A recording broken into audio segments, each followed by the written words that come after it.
দর্শক আমন্ত্রণ জানাচ্ছি আমাদের নিয়মিত আয়োজন কেমন আছে অর্থনীতির আজকের পর্বে। আমি তৌফিকুল ইসলাম খান। এই অনুষ্ঠানে কথা বলি অর্থনীতির গতি প্রকৃতি, এর সম্ভাবনা এবং চ্যালেঞ্জ নিয়ে। দর্শক, আজকে আমরা আলোচনা করছি কর সংস্কারে যে টাস্ক ফোর্স গঠন করা হয়েছিল সেই টাস্ক ফোর্সের কী ধরনের প্রস্তাব দিলেন। এই রিপোর্টটি গত সপ্তাহে সরকারের কাছে দেয়া হয়েছে। টাস্ক ফোর্স তাদের চূড়ান্ত রিপোর্ট জমা দিয়েছেন। সেই রিপোর্ট নিয়ে আজকে আলোচনা করবার জন্য আমাদের সাথে উপস্থিত আছেন টাস্কফোর্সের অন্যতম সদস্য, কর বিশেষজ্ঞ স্নেহাশিস বড়ুয়া। দর্শক, আমরা আলোচনা করব আজকের আমাদের এই অনুষ্ঠানে কর সংস্কারের ক্ষেত্রে টাস্কফোর্স কী ধরনের প্রস্তাব দিল। আলোচনা শুরু করবার আগে একটা ছোট প্রতিবেদন আছে, প্রতিবেদনটা দেখে তারপর আলোচনা শুরু করব।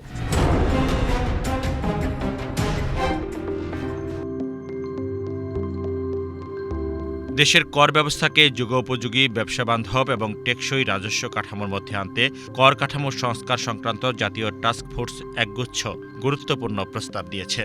জাতীয় অর্থনীতির দীর্ঘমেয়াদী স্থিতিশীলতা নিশ্চিত করতে এসব সুপারিশ বাস্তবায়নের উপর জোর দেওয়া হয়েছে টাস্কফোর্সের প্রতিবেদনে। সম্প্রতি ডক্টর জায়েদি সাত্তারের নেতৃত্বাধীন ১১ সদস্যের জাতীয় টাস্ক ফোর্স প্রধান উপদেষ্টা প্রফেসর মোহাম্মদ ইউনূসের কাছে প্রতিবেদন হস্তান্তর করেন।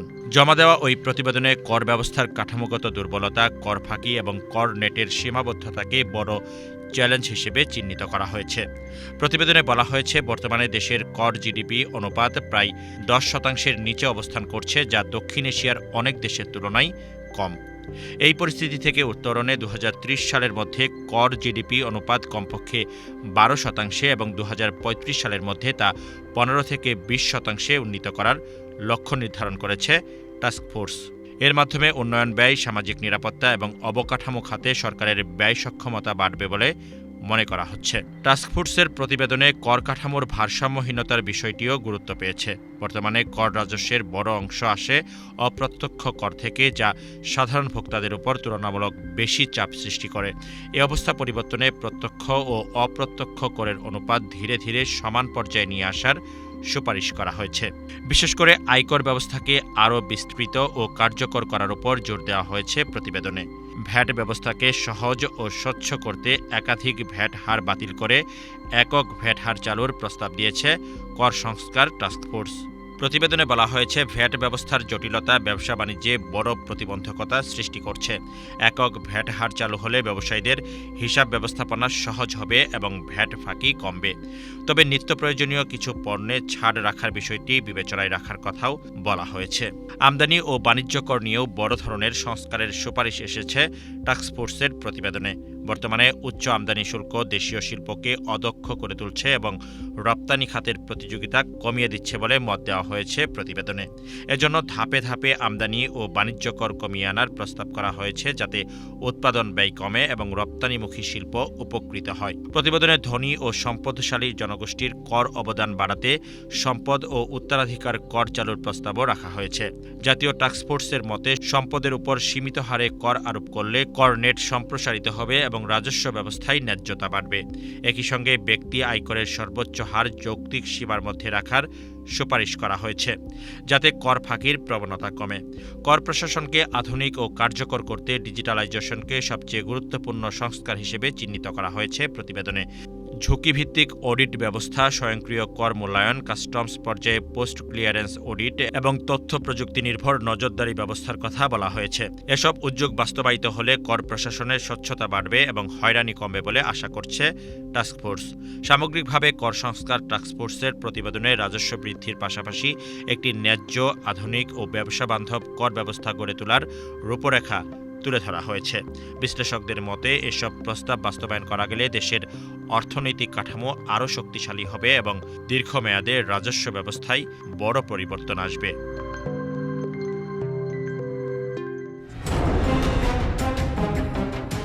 দর্শক, আপনার প্রতিবেদনটি দেখলেন।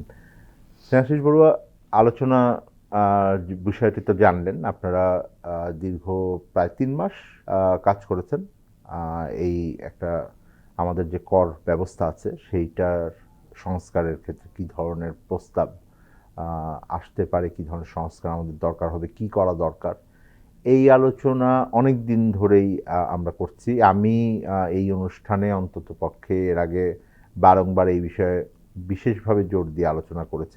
করের ব্যবস্থার আধুনিকায়ন যদি আমি এক বাক্যে বলি, এটার বিভিন্ন জায়গায় একটা বড় কাজ ছিল এবং সেই সংস্কারের অনেকগুলো পদক্ষেপ গত অন্তত 2 দশকে বিভিন্ন সময় বিভিন্ন রকম নেওয়া হয়েছে। সরকার কিছুদিন আগে, আমি যদি ভুল না করি, একটি নতুনভাবে চুক্তিও স্বাক্ষর করেছেন বিশ্ব ব্যাংকের সাথে, একটা নতুন প্রকল্প নিয়েছেন। এই ধরনের প্রকল্প আরও আগেই ছিল। আপনাদের টাস্কফোর্সের যে প্রস্তাবগুলো, এটা মাত্র দেওয়া হয়েছে, যদিও রিপোর্টটি পুরোপুরি এখনো জনসমক্ষে আসেনি। কি ধরনের প্রস্তাব, কোন কোন জায়গায় গুরুত্ব দিলেন, এইটা যদি আগে সংক্ষেপে বলেন আমাদেরকে। 18ই জানুয়ারি আমরা মাননীয় ফাইন্যান্স অ্যাডভাইজার যিনি আছেন ওনার কাছে আমাদের ড্রাফট রিপোর্টটা দিই, অ্যান্ড দেন আমাদের প্রধান উপদেষ্টার অফিসে আমরা গত 27শে জানুয়ারি কিন্তু আমাদের এই রিপোর্টটাও কিন্তু আমরা সাবমিট করি। আমাদের আসলে টার্মস অফ রেফারেন্স অনুযায়ী আমাদের আসলে ডেডলাইন ছিল 31শে জানুয়ারি। তো তার আগে কিন্তু আমরা রিপোর্টটা করে 75 দিন কাজ করার পর আমরা রিপোর্টটা সাবমিট করি।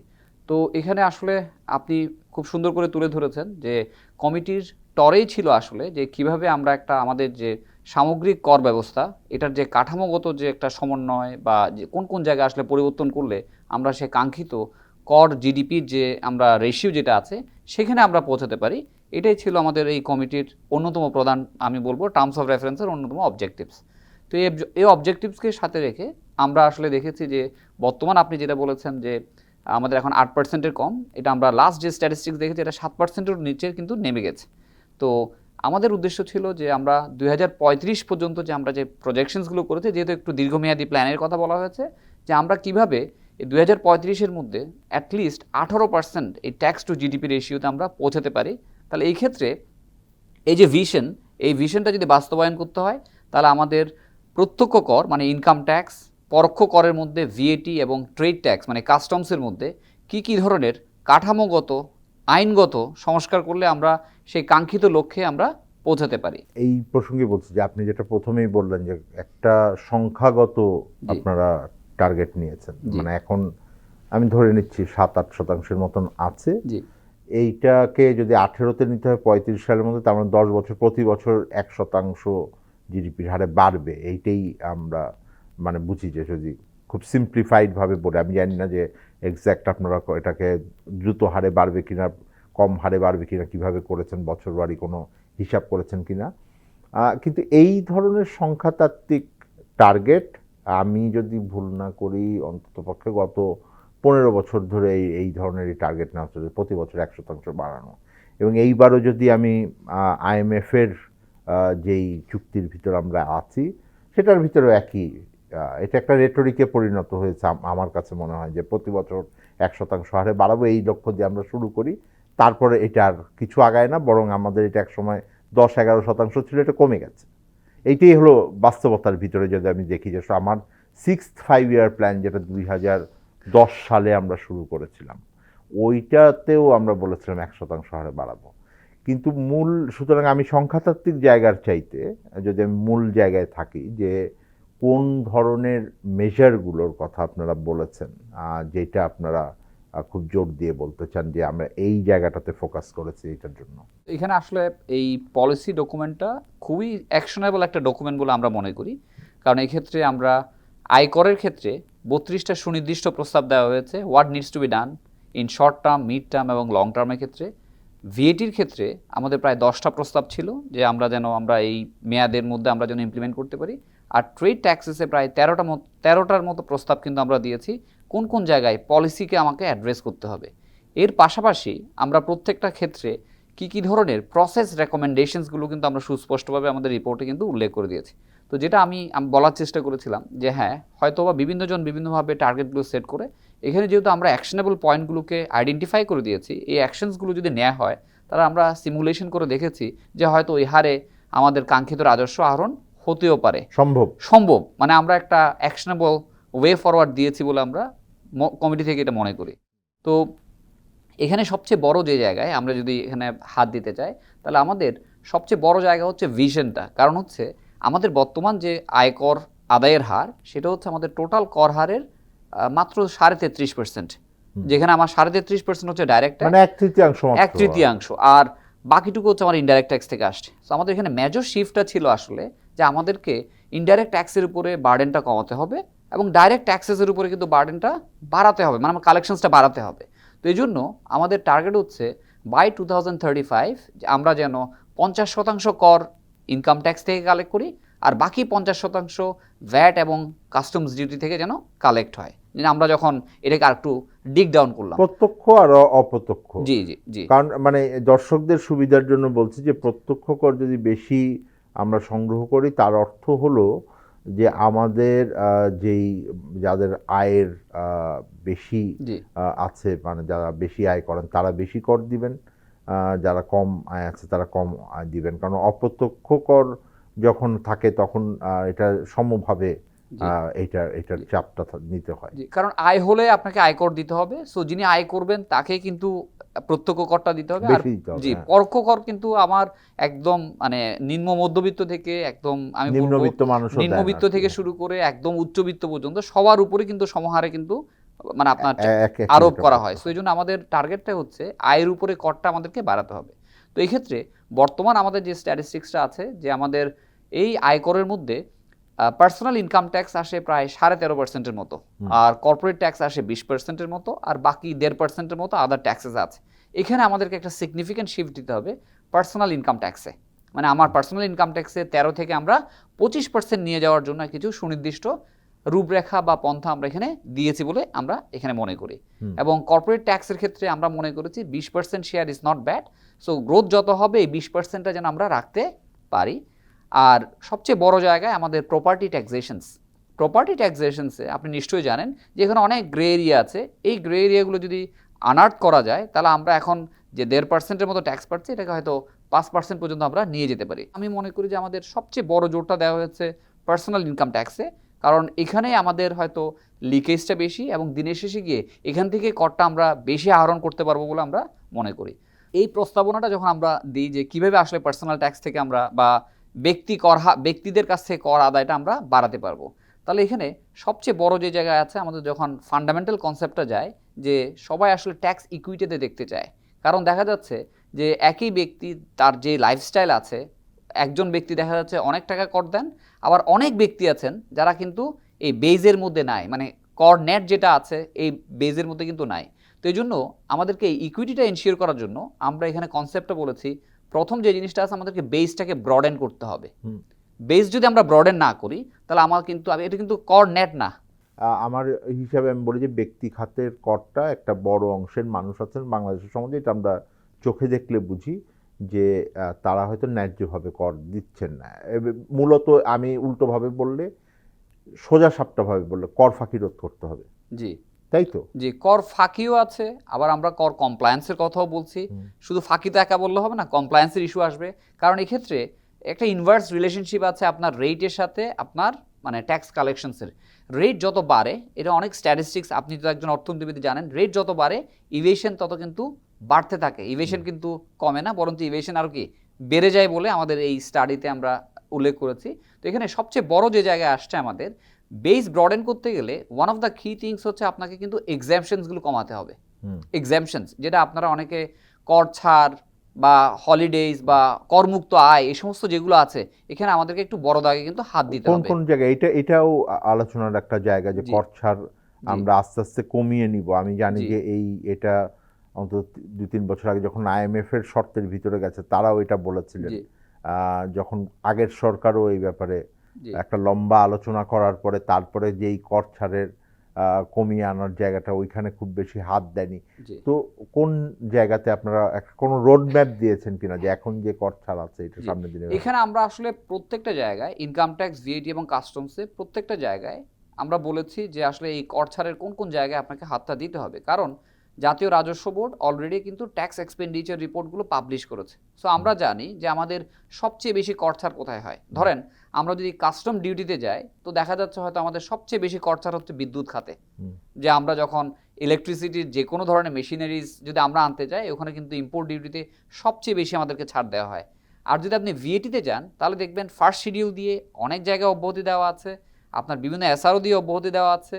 আবার যদি ইনকাম ট্যাক্সে যান বিভিন্ন এসআরও দেওয়া আছে বিভিন্ন জায়গায় অব্যাহতি দেওয়ার জন্য। একটা বড় জায়গা আপনি বলেছেন যে আমাদের কর ব্যবস্থার ভিতরে আপনার প্রত্যক্ষ কর আদায়টা বাড়ানোর উপরে জোর দিয়েছেন এবং বিশেষ করে যেহেতু সামর্থ্যবান মানুষরা ওখানে দিবেন এবং তার অন্যতম পদক্ষেপ হিসেবে আপনারা কর ছাড় যেটা আছে আমাদের এখন প্রত্যক্ষ করের ভিতরে সেইটাই একটা বড় জোর দিয়েছেন।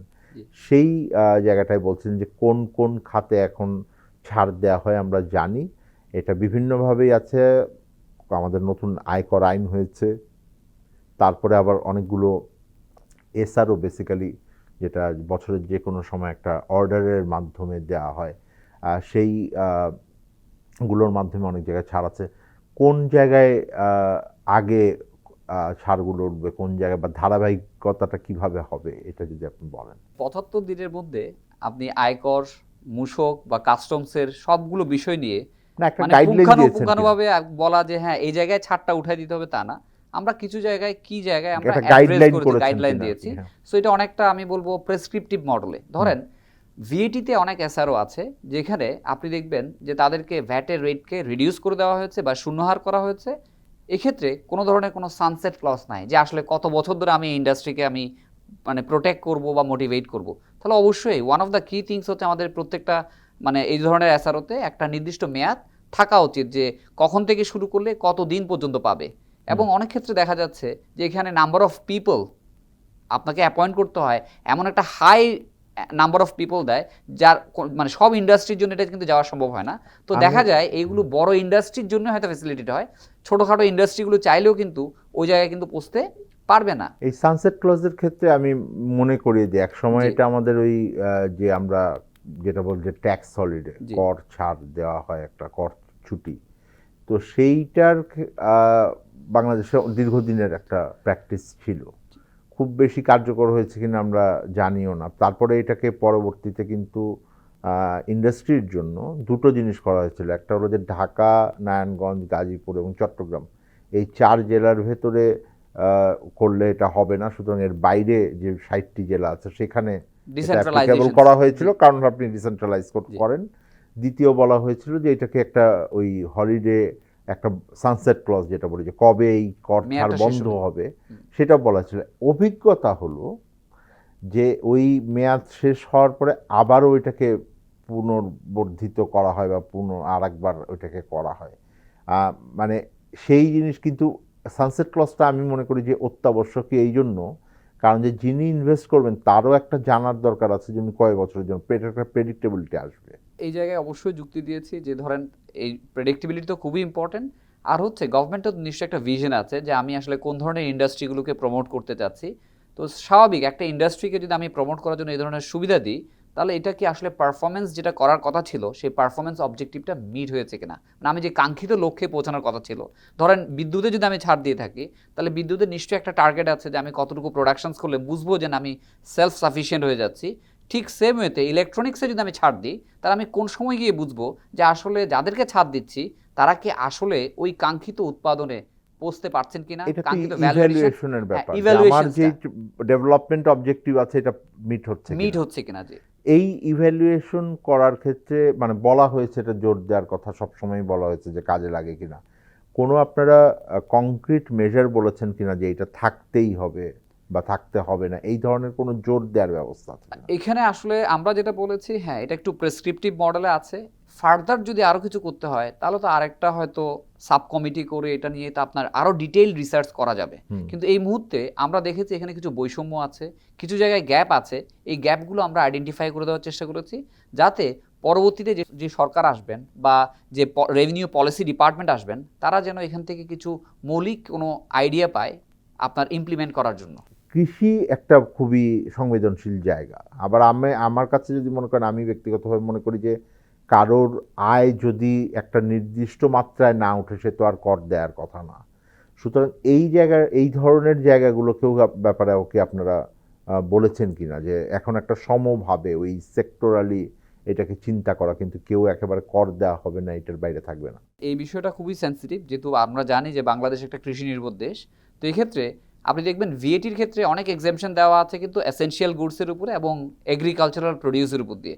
আজকে যদি এগুলোর উপরে যদি ভিএটি 15% বসে যায় তখন কিন্তু কস্ট কিন্তু সিগনিফিক্যান্টলি কিন্তু বেড়ে যাবে এবং যত হাত বাড়বে কস্টটা তত বাড়তে থাকবে। সেই জন্য আমরা মনে করেছি যে এই সমস্ত এসেনশিয়াল জায়গাগুলোতে মানে হাত দেওয়ার আগে অবশ্যই মানে পলিটিক্যাল পার্টি, রেসপেক্টিভ মিনিস্ট্রিজ প্রত্যেকের সাথে আলাপ করে যেন এই সিদ্ধান্তগুলো নেওয়া হয়, কারণ এগুলো খুব সেন্সিটিভ ইস্যুস। আর একটা বড় জায়গা আমাদের আছে কর ফাঁকির ক্ষেত্রে, সেটা হলো যে আমরা প্রযুক্তির ব্যবহার করছি কিনা, তথ্য উপাত্তের ভিত্তিতে অ্যানালাইসিস করি কিনা, সেই আশঙ্কা আমরা অনেকদিন ধরে করি। মানে সেই জায়গাটা থেকে যদি আমি চিন্তা করি, এবং আমরা দীর্ঘদিন ধরে বলছি জাতীয় রাজস্ব বোর্ডের আধুনিকায়নের কথা, এটা ডেটা ম্যানেজমেন্টের কথা, সেইগুলোকে অ্যানালাইসিস করা যেন কর ফাঁকি রোধ করা যায়। আপনাদের যে প্রস্তাবটা আছে এবং বিশ্বব্যাংকের সাথে যে চুক্তি হয়েছে সেখানে অনেকগুলো এই ধরনের কার্যক্রমের কথা বলা আছে, এই জায়গাটাতে আপনারা কোনো বিশেষ দৃষ্টির কথা বলেছেন কিনা? আমাদের এই রিপোর্টে কিছু ফান্ডামেন্টালস দেওয়া আছে। ফান্ডামেন্টালস আমরা বলেছি এগুলো প্রিন্সিপালস, এগুলো আমাদেরকে কিন্তু আসতে হবে over the period of time. এটা আমরা হয়তো আগামী বছর থেকে পারবো না, এবং হয়তো আরও 2 বছর সময় লাগবে। বাট এই জায়গায় আমাদের একটা, আমরা বলেছি এনডিসিসি, মানে ন্যাশনাল ডেটা কমান্ড সেন্টার। এটা কিন্তু শুধু এনবিআর এর জন্য না, এটা বলা হচ্ছে ধরেন সরকারের যে বিভিন্ন মন্ত্রণালয় আছে যেখানে ডাইরেক্টলি এবার ক্লায়েন্ট ফেসিং আছে, করদাতাদের যে সমস্ত তথ্যগুলো আছে, তাহলে আমরা যদি হায়ারার্কিটা যদি ঠিক করতে না পারি, সিস্টেমের স্ট্রাকচার যদি ঠিক করতে না পারি, যে আসলে বাংলাদেশের ওভারঅল মানে বাংলাদেশ ব্যাংক বলেন, জাতীয় রাজস্ব বোর্ড বলেন, আরজেসি বলেন, সিডিবিএল বলেন, আপনার ল্যান্ড মিনিস্ট্রি বলেন, যেখানে যেখানে প্রপার্টি আছে, মানে যত জায়গায় একজন করদাতার সাথে ইন্টার কানেক্টিভিটি আছে, এই জায়গায় ন্যাশনাল লেভেলে আসলে স্ট্রাকচারটা কী হওয়া উচিত। কারণ দিনের শেষে গিয়ে দেখা যায় আমাদের সবচেয়ে বড় সমস্যা যে আমরা যখন ইন্টিগ্রেশন করতে যাই, মানে জাতীয় রাজস্ব বোর্ডের সাথে বাংলাদেশ ব্যাংক, তখন কিন্তু এপিআই দিয়ে কিন্তু সেটা মিলছে না, কারণ ওই কমন স্ট্রাকচারটা মানে ন্যাশনাল স্ট্র্যাটেজিটা কিন্তু ডিফাইন নাই, ন্যাশনাল কোনো ডেটা সেন্টার নাই। আমরা তো যা দেখছি জাতীয় রাজস্ব বোর্ডের মধ্যে আপনার হয়তো ইনকাম ট্যাক্সের সাথে ভ্যাটের সিস্টেম কথা বলে না, ভ্যাটের সাথে কাস্টমস মানে ইন্টারঅপারেবিলিটি এটাও নাই। আমরা বলছি শুধুমাত্র ইন্টারঅপারেবিলিটি না, ইন্টারঅপারেবিলিটির জন্য পুরো দেশের ন্যাশনাল ডেটা সেন্টার একটা তৈরি করতে হবে, যেখানে যখনই জাতীয় রাজস্ব বোর্ড না, যে ডিপার্টমেন্টই নতুন কোনো সফটওয়্যার করুক, কাস্টমাইজেশনস করুক, তারা যেন ন্যাশনাল লেভেলে যে ফ্লো সেটা যেন ফলো করে। চাইলে যে যার যার মতো করে সফটওয়্যার ডেভেলপ করতে পারবে না। তো তাহলে আমরা এই যে আপনি বলছেন রাজস্ব ফাঁকি বা এটার জন্য আমাদের অন্যতম প্রধান প্রস্তাব হচ্ছে যে আসলে আমরা যদি এই ইন্টিগ্রেশনসটা যদি করতে না পারি, তাহলে সেক্ষেত্রে ব্যক্তি করদাতাদের যে সমস্ত তথ্যগুলো থাকে সেগুলো তো আসলে সরাসরি আপনার রিটার্নে যায় না। তা আমরা যে কনসেপ্টটা দিয়েছি সে কনসেপ্ট হচ্ছে একজন ব্যক্তির প্রিফিল্ড, মানে আগে থেকেই সিস্টেমের মধ্যে ট্যাক্স রিটার্নটা তৈরি করা থাকবে। তার যদি শেয়ার্স থাকে সিডিবিএল এর বা আরজেসি ডাটা থেকে শেয়ার্সগুলো চলে আসবে, তার যদি ল্যান্ড থাকে ল্যান্ড মিনিস্ট্রি ডাটা থেকে চলে আসবে, তার যদি অ্যাপার্টমেন্ট থাকে সেটা সিটি কর্পোরেশন হোক, রাজক হোক বা পৌরসভা থেকে ডাটাটা চলে আসবে, তার এমপ্লয়ার যা স্যালারি দিচ্ছে সেই ইনফরমেশন চলে আসবে, সে সিগনিফিক্যান্ট কোনো পারচেজ করলে সেটা তার সিস্টেমে অটোমেটিক চলে আসবে, এবং যাতে সে যখন ট্যাক্স রিটার্নটা দিবে তার কাছে পুরো রিটার্নটাই সামনে থাকবে, শুধু সামান্যটুকু 5 to 10% তাকে হয়তো এডিট করতে হবে, বাকিটুকু তার এডিট করার দরকারই হবে না। তখন আন্ডার দ্য কার্পেট আপনার কোনো কিছু রাখার কোনো জায়গা থাকবে না। না, এটা শুনে আমার ইন্টারেস্টিং, কারণ আমরাও কিছুদিন আগে যে প্রস্তাব দিয়েছি 10টি কর্মসূচির কথা বলেছিলাম আমি নিজে ব্যক্তিগতভাবে, যেটা ভিতরে ছিল আমরা নাগরিক প্ল্যাটফর্মের ভেতর থেকে এটা দিয়েছি। সেখানে আমার 10টা প্রোগ্রামের ভিতরে আমার একটা প্রোগ্রাম ছিল এইটা, যে আমি যদি আমার কর দিতে, এখন যেটা অনলাইনে আছে সকলের জন্য, এখন অনলাইনে দিচ্ছেন, আমি যদি অনলাইনে বসি, আমার কোন গাড়ি আছে, আমার কোন বাড়ি আছে, কোন জমি আছে, কি কি সম্পদ আছে, আমার ব্যাংক অ্যাকাউন্টে কি আছে, এটা সরাসরি ওখানে চলে আসবে। তাহলে আর এক একটা নথিতে এক এক রকম তথ্য দেওয়ার ব্যবস্থাও থাকবে না, এবং যিনি করদাতা আছেন তিনিও অনেক সময় জানতে পারবেন যে আমার হয়তো একটা গাড়ি কিনেছি, আমি ট্রান্সফার করি নাই নাম, তাহলে আমার এটা ট্রান্সফার করতে হবে। আমার মনে হয় যে এইটা একটা বড় জায়গা, এবং এই ধরনের তথ্য ভাণ্ডারটা ওই এখন যেই ধরনের প্রযুক্তি আছে, মেশিন লার্নিং, অনেক টেকনিক আছে, ওই যারা কর্মকর্তা আছেন তাদের জন্য ওই সাধারণ করদাতাদেরকে হয়রানি করার চাইতে কোথায় মিসম্যাচগুলো আছে সেইগুলোকে ধরা হয়তো অনেক সহজ হবে। এবং যেটা আপনি বলছেন যে এর বাইরে, কর কাঠামোর বাইরেও যে ডেটা সেন্টারের কথা, সেটাও আমাদের একটা প্রস্তাবের ভিতরে ছিল। সুতরাং আমি নিজে ব্যক্তিগতভাবে এটা আনন্দিত যে আপনাদের প্রস্তাবের সাথে আমাদের প্রস্তাবের একটা মিল আছে। একটা বিরতিতে যাই, আমরা আলোচনা করব এরপরে বিরতির পর যেটার বাস্তবায়নটা আসলে হবে কি হবে না, এবং সেটাকে কিভাবে আমরা এগিয়ে নিয়ে যেতে পারবো, এবং সামনে নির্বাচন আসছে, নির্বাচিত সরকার আসবে, তাদের জন্য এটা কতখানি গুরুত্বপূর্ণ হওয়া উচিত। দর্শক, আলোচনা করছিলাম আমাদের কর ব্যবস্থার যে কাঠামো আছে সেটার সংস্কারের ক্ষেত্রে টাস্ক ফোর্সের যে রিপোর্ট জমা দেওয়া হয়েছে এতে কি কি ধরনের প্রস্তাব আছে, এটার বাস্তবায়ন কিভাবে সম্ভব? বিরতিতে যাব, বিরতির পর আমাদের সাথে থাকবেন।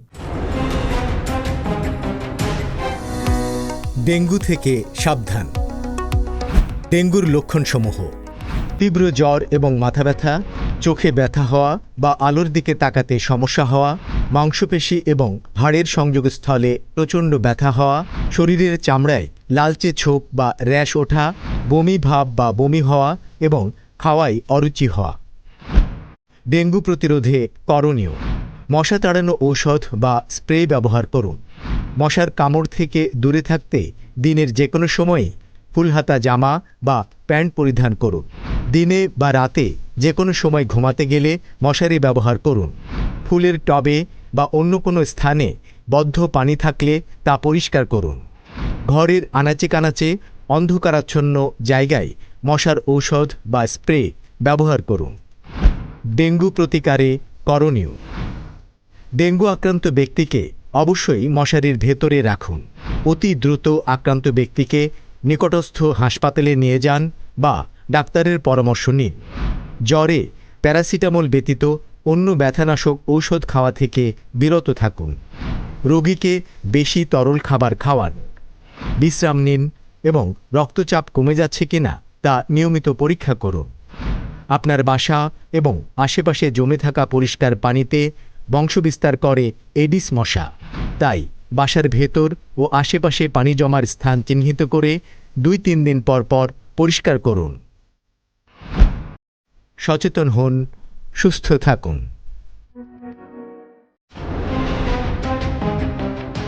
আমরা অনেকগুলো বিষয় নিয়ে কথা বলেছি, আর মূল জায়গাগুলো যেগুলো আছে তার মধ্যে একটা বড় জায়গা, আমি বাস্তবায়নের জায়গায় যাব। সবাই জানতে চাবে যে এই যে সবার কর ফাঁকি ধরা হবে, সবাই অনেক কর দিবেন, করের হার কি কমবে কিনা? আমাদের এই ইভেশনসগুলোর মূল কারণ হচ্ছে আসলে উচ্চ কর হার। কারণ এখনো ব্যক্তি কর হার হচ্ছে হাইয়েস্ট 30%, আর সাথে যদি 35% আপনার সারচার্জ যুক্ত হয় তাহলে দেখা যাচ্ছে 100 টাকা ইনকাম করলে 45.5 টাকা দিয়ে দিতে হবে। তো স্বাভাবিক, মানে কর হার যত বেশি হচ্ছে মানুষের মধ্যে তখন প্রশ্ন আসছে আমি 45.5 টাকা দেওয়ার পিছনে, মানে 100 টাকা থেকে মার্জিনাল আপনি বলছেন 45.5 টাকা, টোটালে 45.5 টাকা হবে না, না 45-এর কাছাকাছি চলে না যায়। টোটাল হবে না, কারণ হলো যে যার সবটা আয়ের উপরে, আপনি অনেক বড় লোক মানুষের রো হয়তো অতখানি হবে না, কারণ কর ছাড় আছে, উনি প্রথমে 10 দিবেন তারপরে 20 দিবেন, মানে ইফেক্টিভলি আমরা 40-এর কাছাকাছি চলে যাই। উপরে একটা বড় অংশ আছে আর কি যেতে হবে। তো স্বাভাবিক, মানুষ আসলে 40 টাকা যদি কর দিতে হয় তাহলে প্রশ্ন আসে এই টাকার বিনিময়ে আসলে আমি কি সেবাটা পাচ্ছি, আর আমি আমার টাকাটা যে দিচ্ছি এটা আসলে রাইট ওয়েতে ইউজ হচ্ছে কিনা। এই জিনিসটা জনগণের অর্থ ব্যবহারে সরকারের উৎকর্ষতা বাড়াতে হবে, সুশাসন বাড়াতে হবে। তো এই জন্য আমরা মনে করেছি যে পার্সোনাল ইনকাম ট্যাক্সের ক্ষেত্রে বর্তমানে এজ এ কান্ট্রি আমাদের হাইয়েস্ট যে মার্জিনাল ট্যাক্স রেট আছে এটা 25%-এর উপরে হওয়া উচিত নয়। সাথে সাথে আমাদের যে সারচার্জ যেটা আছে, ওয়েলথ সারচার্জ, আমরা বলেছি এই ধরনের সারচার্জ ইনকামের উপরে দিতে হয়। আমরা এটা না দিয়ে আমরা বলছি ওয়েলথ যে সারচার্জ যেটা আছে এটা উঠিয়ে দেওয়া হোক। ইনহেরিটেন্স ট্যাক্স নামে একটা ট্যাক্স আছে, আমরা সেখানে একটা ট্যাক্সিংয়ের কথা বলেছি। এবং কর্পোরেট ইনকাম ট্যাক্সে আপনি গ্লোবালি দেখবেন যে ওয়ার্ল্ড অ্যাভারেজ হয়ে গেছে কিন্তু 20%-এর কাছাকাছি। সুতরাং আপনারা এখন ইনহেরিটেন্স ট্যাক্সের কথা বলছেন, প্রস্তাব করেছেন ইন্ট্রোডিউস করতে। আমি একটু দর্শকদের সুবিধার জন্য বলছি আর কি, যে ইনহেরিটেন্স ট্যাক্স হলো যে কেউ যখন উত্তরাধিকারভাবে কোনো কিছু পাবেন, তার পিতামাতা হতে পারেন, ভাই বোন হতে পারেন, যে কোনো কারণ উত্তরাধিকারভাবে যদি কোনো সম্পদ পাবেন তাহলে সেই সম্পদের বাজার মূল্য যা আছে সেইটা যেহেতু তার সম্পদে অংশ হচ্ছে, তার একটা অংশ তাকে কর প্রয়োগ করতে হবে, তাই তো? জি জি জি। আমরা বলেছি যে টু স্টার্ট উইথ যে 1% করে আমরা ইনহেরিটেন্স ট্যাক্স মোট সম্পদের এটা আমরা বলেছি। এবং কর্পোরেট ট্যাক্সের ক্ষেত্রে স্বাভাবিক আমরা যত কর্পোরেটাইজেশনস হবে দেশের মধ্যে কিন্তু মানে আপনার কর্পোরেট স্ট্রাকচারিংগুলো কিন্তু বাড়তে থাকবে। এখন কর্পোরেটের ট্যাক্সার আপনি দেখবেন কাউকে যদি বলেন যে তার ইফেক্টিভ ট্যাক্স রেট কিন্তু অনেক হাই, কারো কারো দেখবেন 80% 90% পর্যন্ত চলে আসে। তো আমরা বলেছি প্রথম হচ্ছে আমাদের যে ট্যাক্স রেট আছে সেই ট্যাক্স রেটটা বর্তমানে যেটা 27.5 আছে এটাকে ইমিডিয়েট 25-এ আনতে হবে, এবং আমাদের লং টার্ম টার্গেট হবে বাই 2035 অ্যাটলিস্ট আমরা 20%-এর মধ্যে নিয়ে আসবো, মানে যেন কর্পোরেট কর হার কোনোভাবেই যেন 20%-এর বেশি যেন না হয়। এবং এখানে আমরা বলেছি ইকুইটির উপরে গুরুত্ব দিতে। কারণ আপনি জানেন যে বাংলাদেশে এই ব্যাংক ডিফল্টের কালচারটা অনেক বেশি, সবাই অল্প ক্যাপিটাল দিয়ে লোন দিয়েই বেশি ব্যবসাটা করতে চায়। সো যারা বেশি ইকুইটি ড্রিভেন হবে তাদেরকে যেন আমরা একটু ইনসেন্টিভাইজ করি, আর যারা ভালো মানে লোন নিয়ে রিপে করেন মানে ডিফল্টার নয় তাদেরকেও যেন আমরা একটু মোটিভেট করি, যাতে কি আমাদের মানে দেশের মধ্যে যেন আমাদের ইকুইটি বেস কোম্পানিগুলো যেন গ্রোথ হতে পারে।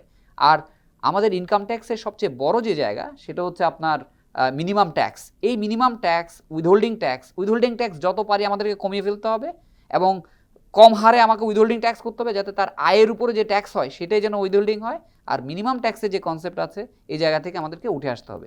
ভ্যাটের ক্ষেত্রে আপনি জানেন আমাদের মাল্টিপল রেট আছে, আমরা চাই ভ্যাটে আসলে যেন এত বেশি রেট না থাকুক। যদিও আমরা এফবিসিসিআই থেকে বলেছি যে দেখেন এই মুহূর্তে যেহেতু কোনো নির্বাচিত মানে লিডারশিপ নাই, তাহলে নির্বাচিত লিডারশিপ যখন আসবে তাদের সাথে কথা বলে যে আসলে কতটুকু কর হার হওয়া উচিত, কারণ বাংলাদেশ আসলে 15%-এর মতো রেট নিতে পারে কিনা এবং এতগুলো মাল্টিপল রেট থাকতে পারে কিনা, এবং ভ্যাটের যত ডিস্টরশনস আছে এগুলো দেখবেন যে আপনার উচ্চ ভ্যাট কর্তন নামে আইডিয়া আছে, ইনপুট ট্যাক্স মানে উপকরণ কর রেয়াতের অনেক রেস্ট্রিকশনস আছে। এই সমস্ত জায়গায় আমাদেরকে সম্পূর্ণ লিবারালাইজেশনে যেতে হবে, এবং যারা স্মল অ্যান্ড মিডিয়াম এন্টারপ্রাইজ আছেন আমাদেরকে এমন একটা সিস্টেমের মধ্যে আনতে হবে যে তাদের যেন কমপ্লেক্স কোনো ইনকাম ট্যাক্স বা ভিএটি ডকুমেন্টেশন না লাগে, এবং তাদেরকে যেন আমরা ফ্ল্যাট একটা সিম্পল ট্যাক্স রেটের মাধ্যমে তাদেরকে কর জালের মধ্যে আমরা নিয়ে আনি। আর আমাদের সবচেয়ে বড় ডিস্টরশন যে জায়গায় সেটা হচ্ছে কাস্টমসের ক্ষেত্রে। আপনি নিশ্চয়ই জানেন যে আমাদের অনেকগুলো চ্যালেঞ্জ কিন্তু সামনে চলে আসছে, এবং দেখবেন আমাদের এখন কাস্টমসের টোটাল কালেকশনস প্রায় 27-28%, এবং অ্যাভারেজ টেরিফ যদি দেখেন হয়তো আমরা বলছি 60টা টেরিফ লাইন আছে, কিন্তু প্যারা টেরিফ সহ যোগ করলে দেখবেন 50টার বেশি। আমাদের আসলে এই কাস্টম ডিউটির হারটা অনেক বেশি বলে দেখবেন ওখানে র্যান্ড সিকিংও বেশি হয়, ইভেশনও কিন্তু বেশি হচ্ছে, এবং দিনের শেষে গিয়ে কনজিউমার যারা আছে মানে ভোক্তা যারা আছে এদেরকে কিন্তু হাই প্রাইসটা কিন্তু আমাদেরকে দিতে হচ্ছে। এবং ওইখানেও তো একই বিষয় থাকে, ওই যে একটা মিনিমাম ট্যাক্সের মতন একটা আছে যে মিনিমাম ভ্যালু ভ্যালু আপনি ডিক্লেয়ার্ড ভ্যালু করবেন, মিনিমাম ভ্যালু করবেন যেন আপনার এটা আসে। জি, পুরোটাই ড্রিভেন হচ্ছে আসলে মানে আমাদের কর ব্যবস্থার একটা বড় ঝুঁকি রয়ে গেছে, এটা 90 দশকের থেকে এটা শুরু হয়েছিল। সেটা হলো যে পুরো ব্যবস্থাটাই হয়েছে যে আমার এতটুকু আদায় করতে হবে, সেইটার ভিত্তিতে আমি ডিস্টর্টেডভাবে ট্যাক্সকে ব্যবহার করেছি। ঠিক আমি যেটাকে বলি যে কর ন্যায্যতার ভাবে আসলে কর আদায়টা হয় না, সবাই একটা টার্গেট ওরিয়েন্টেডভাবে কীভাবে এটা আদায় সহজ করে এটাকে আমরা কিছু অংশ আনতে পারি এটা হয়। যে কারণে আস্তে আস্তে যেটা হয়েছে যে আমরা এত সরে গেছি যে আমার প্রকৃত কর আদায় থেকে, এইটা এখন আর হয় না। তবে সার্বিকভাবে আমি যদি বলি, মানে আমি এখন যদি একটা সামারি করছি স্নেহাশিস বড়ুয়া, সেটা হলো যে আমি যেটা বুঝি যে আপনাদের প্রিন্সিপালসগুলোর নিয়ে খুব বেশি বিতর্ক হবার কোনো সম্ভাবনাই নাই, কারণ এই ধরনের একটা ন্যায্য কর ব্যবস্থার ভিতরেই চান। 3টি বিষয় খুব গুরুত্বপূর্ণ হয়ে আসছে। একটা হলো যে আমার যে কর ব্যবস্থা আছে এটা যেন একটা ন্যায্যতার ভিত্তিতে হয়, যার যেটা মানে প্রদেয় প্রাপ্য ব্যবস্থা হয় সেই জায়গাটার ভিতরে যেন থাকেন। দ্বিতীয়, আপনি বলছেন যে করের উচ্চ হারটা কমিয়ে রেশনালাইজ করতে আপনি হবে, মানে আদায়টাকে যদি ঠিক মতো হয়, কর ফাঁকি রোধটা যেন ঠিক মতো আমরা করে এটাকে দিতে পারি, সেইটা যেন তারা করতে পারেন।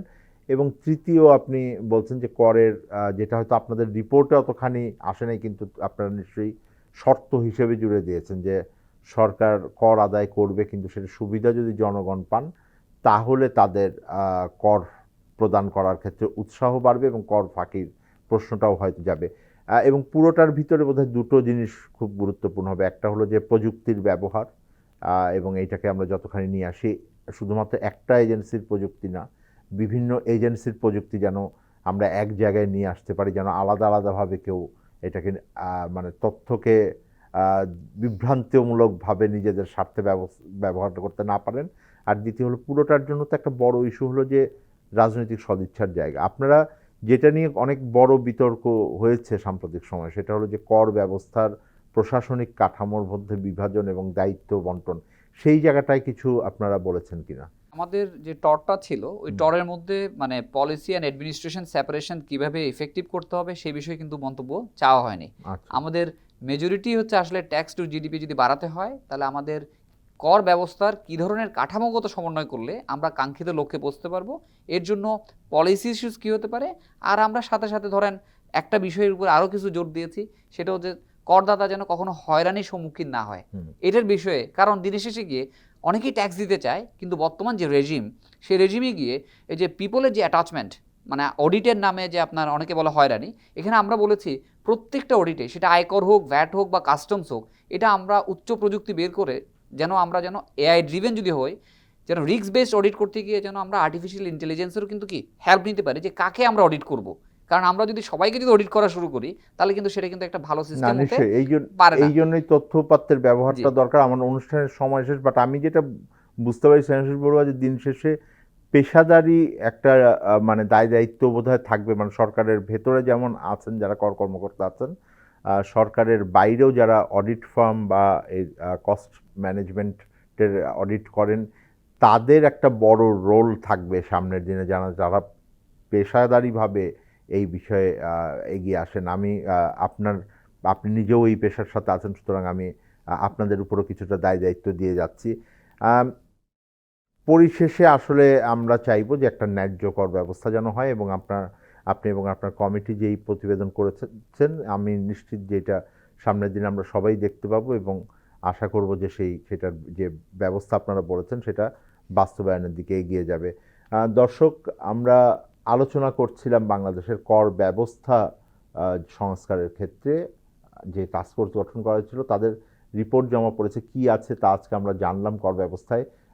সামনের দিনে আপনারা যারা আছি জনগণ, আমরা কর প্রদান যেহেতু করে থাকি, আমাদের একটা বিশেষ আগ্রহ থাকবে যে সত্যিকার অর্থে এইখানে কি ধরনের প্রস্তাব আছে, এবং সামনের দিনে এই কর ব্যবস্থা যে সংস্কার হবে সেটা হয়তো এই রিপোর্টের যেই পরামর্শগুলো আছে সেগুলো ধরে নিয়ে সামনের দিনে হবে। নিঃসন্দেহে এটা খুবই গুরুত্বপূর্ণ জায়গায় নির্বাচনের সময়।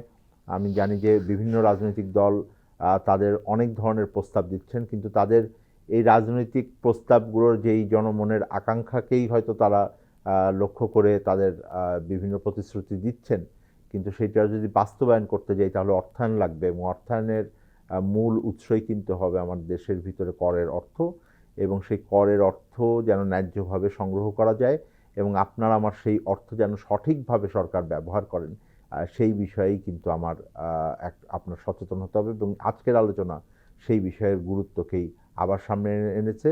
এবং সবচাইতে গুরুত্বপূর্ণ একটি বিষয় বলেই এই অনুষ্ঠান শেষ করবো, সেটা হলো যে এই পুরো কাঠামোর ক্ষেত্রে আমরা অতীতেও দেখেছি গোষ্ঠী স্বার্থ বিভিন্নভাবে এটাকে কলুষিত করবার চেষ্টা করেছেন। একটা বড় রাজনৈতিক সদিচ্ছা থাকবে যেন আমরা এইবার পথহারা না হই, পথভ্রষ্ট না হই, না হলে সামনের দিনে আমাদের উন্নয়নের কাজ বলি, আমাদের দেশের যে অগ্রগতি আছে এটা বাধাগ্রস্ত হবে।